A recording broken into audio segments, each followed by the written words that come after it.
Hello. Ronnie, welcome. How are you today, pal? Hey, Doug, you realize if you have an 8-team playoff, the last two teams are going to play 4 extra games. And you can't do that to those kids, dog. They're running out of gas as it is. Well, one thing you do then, here's the thing that I understand that. The last two teams will play an extra couple games. Well, there's a couple things that you do. Here's a couple things you do. Eliminate the Mercers and the Florida Internationals and the Troys on your schedule to save yourself a game. And maybe you got to cut back one conference game because I understand your point. You're right.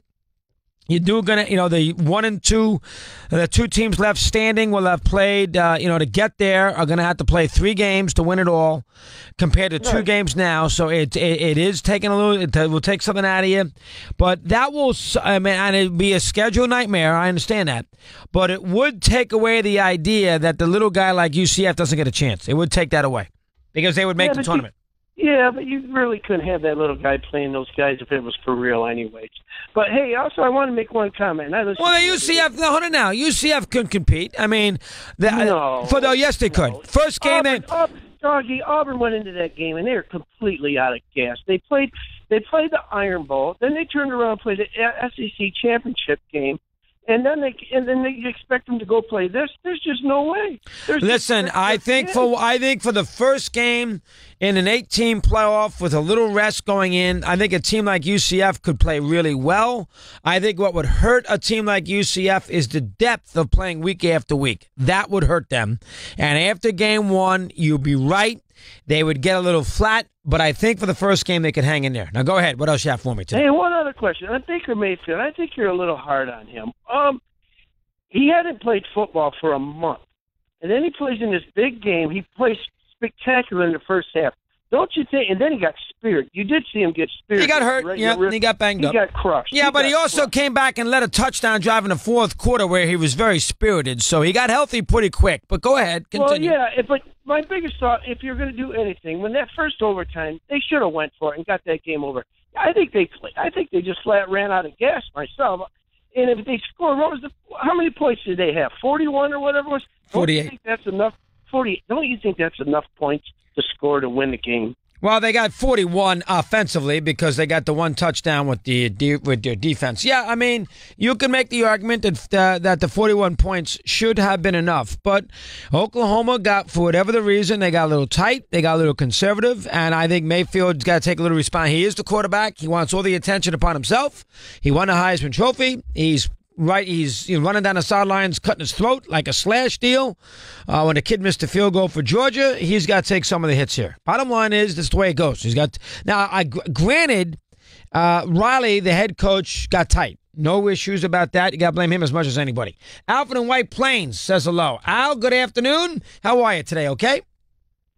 Doing well, Chrissy. Now, can Colin get a medical red shirt out of this? I wish he could. I get 3 years. No, he cannot.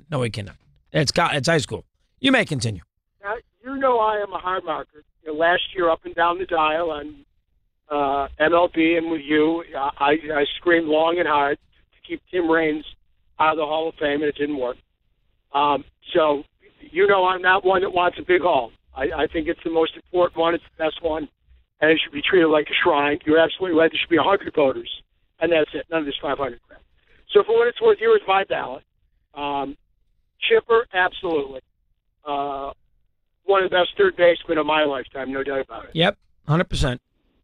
Absolutely, Vlad Guerrero. No brain. Yeah, I'm amazed he's not in the first ballot. He's a great player. Go ahead. We talked about this, Chris, historically, how many great players were not first time.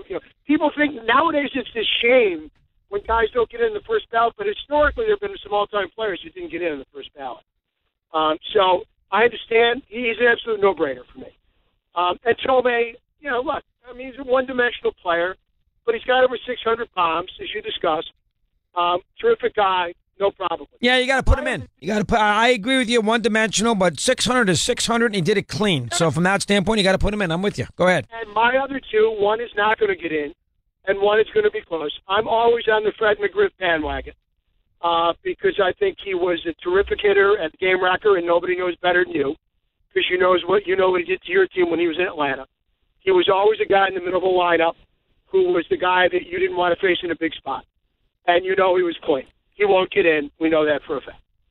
And lastly, I'm a Mussina guy. I know you're against it, and I heard all your arguments. I'm not incredibly against it, but I don't think he's a Hall of Famer. Go ahead. Now, here's why. You know, first of all, he's better than Glavine. All right, he's better than Negro. Negro's in because of the 300 wins. Let's leave Negro out of it. Go ahead.